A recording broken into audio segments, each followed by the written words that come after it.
If you have found this video on YouTube, thank you for joining with us. I hope that you're having a great day where you're at. And if you're not having a great day, I hope by the end of this video, you will be encouraged to walk forward in this day, no matter what you're facing today. And go ahead and hit that subscribe button so you can be a part of the Motivation family on YouTube and get all of our videos and be encouraged. But what we're going to talk about today, guys, is developing an act of faith. And hopefully this will be challenging to all of us. And there are a lot of people who claim to have faith in Jesus. You work with them, you go to school with them, you may even go to church with some that claim to have faith in Jesus. But when you look at their life, it's not active. There is no action taking place in their life, and it leads you to wonder. I know you're not being judgmental, but you might wonder. You say you're a Christian, but I don't see any action in your life. Why is there no action? So we're going to try to talk about how to develop a act of faith and get some action steps at the end. But to start off with, 18 years ago, my wife, who is now my wife now, but my wife and I started pursuing this young lady. And I remember I actively pursued her. I wrote her letters. We talked on AIM when that was a thing. And anybody remember what AIM is? If you know what that is, you're old. But we talk on there. We talk on another program called Pal Talk. And we'd play games online because we were in a long distance relationship. She lived in Texas and I lived in Alabama at that time. I now live in Texas with her. But I was pursuing her, writing letters, writing poetry, um, buying her gifts for Valentine's Day and mailing them to Texas, um, making her CDs back when Napster was around. Y'all know what I'm talking about, making CDs. So I made her some romantic CDs and some music that she liked, and I actively pursued my wife. And now we've been married for what, 17 years, right? She's getting the big eye look at me. You gotta ask your wife, husbands. We married in 2004. Well, just tell me. 16. Yeah, 16 years. You gotta ask your wife sometimes because you might forget. So we've been married for 16 years, and those of y'all who have been married for a while, you understand that sometimes that active pursuit goes into a dormant state where you're not writing letters anymore. You've forgotten how to spell poetry. Um, you, you're just not as active in your pursuit of your spouse as you once were. And sometimes you have to stop and say, what's going on with me? And you need to revitalize that love in your life so that you feel the same way about your spouse and you show it. Not that you suddenly start to love her again like you forgot how to love your wife, but maybe some of the actions are not where they used to be and you need to work on that. And no, this is not a motivation about marriage, but as you think of that situation, now think about your spiritual life this morning. You say that you know Jesus, or maybe you don't know Jesus yet, and you're here and you found this video, and I'm glad that you're here. I hope that you stay to the end of the video. And but maybe you are a believer, but you're struggling to show your actions or show your faith in your actions. What does the Bible say about this? Let's look. And this is in James chapter 2, verse 14 through 18. It says, what good is it, dear brothers and sisters, if you say you have faith, but don't show it by your actions? Can that kind of faith save anyone? Suppose you see a brother or sister who has no food or clothing, And you say goodbye, have a good day, stay warm, eat well. But then you don't give that person any food or clothing. What good does that do? So you see, faith by itself isn't enough unless it produces good deeds. It is dead and useless. Now, some may argue some people have faith, others have good deeds. But I say, how can you show me your faith if you don't have good deeds? I will show you my faith by my good deeds. So this is written by a man named James, and he's writing to challenge believers to examine the genuineness of their faith. He wants them to go from just saying, I'm a Christian, and not having active evidence of your Christian faith in your life every day. And he's challenging them to look into their heart and to examine what's there. And he asks them that if you claim to have faith and you don't show it by your actions, can that kind of faith save you? Now, what he's saying here is if you profess to believe in Jesus, but there is no action in your life, can that kind of faith save you? The faith that's just in words and not in deeds. And then he uses an illustration, an analogy of maybe you're going down the road and you see a brother and sister from church and you see that they're hungry. They lost their job, they don't have what they need. And you just say, hey guys, what's up, man? I hope you guys have a great day. Be well, stay fed, and just have a great day. See you later, guys. And you wave them away and they leave. You wish them well with your mouth, but your actions did not validate that.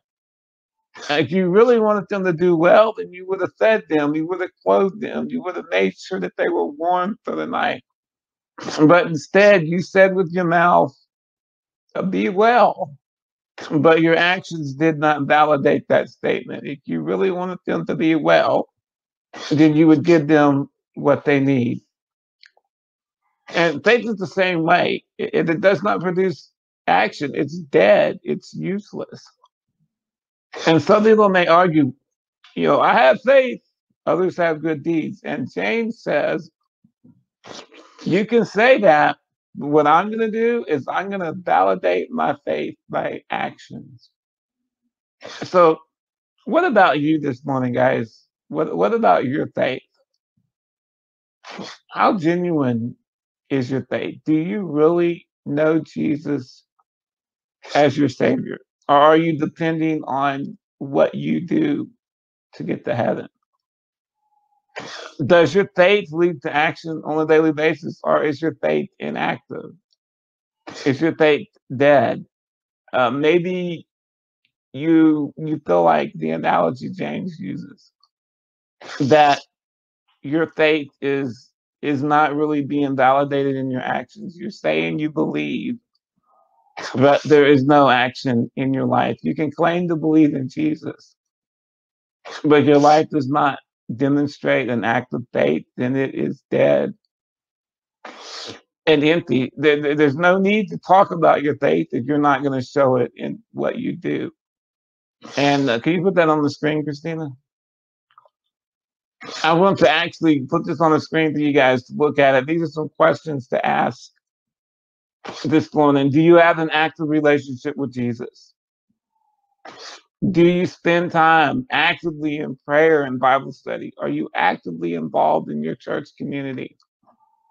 And do you reach out to those in need? Those are just a few activities. Are you actively working to overcome your temptation and overcome your sins? Or are you dealing with the enemy within, your flesh and your temptations and your proneness to say things you shouldn't or do things that you shouldn't do? But the bottom line, guys, real, genuine faith is never static. It's always active, growing, and progressing. Just like my pursuit of my wife needs to be active, It needs to be growing and progressive more and more. But if Christina's going to tell me the truth, and hey, she shook her head no. I'll admit, I'm not always loving and kind and showing my love in romantic ways, but this isn't about relationships. It's about your faith today. So let me give you some steps real quick to help you guys. Some action steps. Number one, examine your heart and determine whether your faith is active or not. Ask yourself, have I trusted Jesus by grace through faith? Am I depending on what Jesus did on the cross to get me to heaven? And has that transformed my life? Do you really know Jesus? And then so maybe you do know Jesus, but lately your actions have not been quite as active as they need to be. Maybe you've backslidden from your profession of faith, and you need to get back to that. Number two, consider and remove any roadblocks that are keeping your faith from being more active. Think about your heart right now. Think about your life. What is keeping you from being active in your faith? Is it laziness or apathy? Are you afraid that people might think you're a religious nut if you demonstrate your faith more? Um, do you have sin that you're not dealing with and it's really holding you back? Are you afraid that maybe you'll step out in faith and you might fall and you might make a fool out of yourself and people might think you're a hypocrite? So some of those things can keep you from being active in your faith. And I want you to consider those things. Think about it. Remove any of those roadblocks that are keeping you from being active and move forward in your faith and demonstrate your faith with your actions. Number three, make a list of things you can do starting today to become more active in your faith and commit to following through on them. When I was making this list of action steps, I just put make a list of things. And my wife said, wait a minute. They don't need to just make a list. They need to commit to following through on them. So Christina added that part there. So don't just make a list if you ain't going to follow it. Make a list of things you can do starting today. Take this seriously. Do this and commit. Say a word of prayer. Lord, you see these things that I can do today. Lord, please give me the strength, give me the power to do these things, to be more active in my faith. Lastly, surround yourself with Christians who have more active faith and ask them to hold you accountable. You know people in your life. I know that we're out of church right now. We're just able to do the online thing. But you know people on Facebook, you know people from your church that you can call on the phone. You're thinking of someone right now in your mind, that nice lady in your church that's just so encouraging and so inspiring, and you look up to her faith. Maybe you need to call her up today. Maybe you need to go have coffee with somebody that's got strong faith and that's really actively following Jesus, and then that's encouraging to you. Put yourself around people who are doing that. I'm going to try today to call someone that I look up to and that is active in their faith, and I'm going to try to call them today, and maybe that will help me and help me you guys. So think of someone to call today or meet with. And was there another one? Nope. No. All right, guys. Well, that's what I have to say about it. Now it's your turn to motivate and be motivated. My heart is open to you guys. So tell me what you guys think about this passage. Maybe you want to tell me some things that have helped you to be more active in your faith, not just to say you have faith, but to show it by what you do.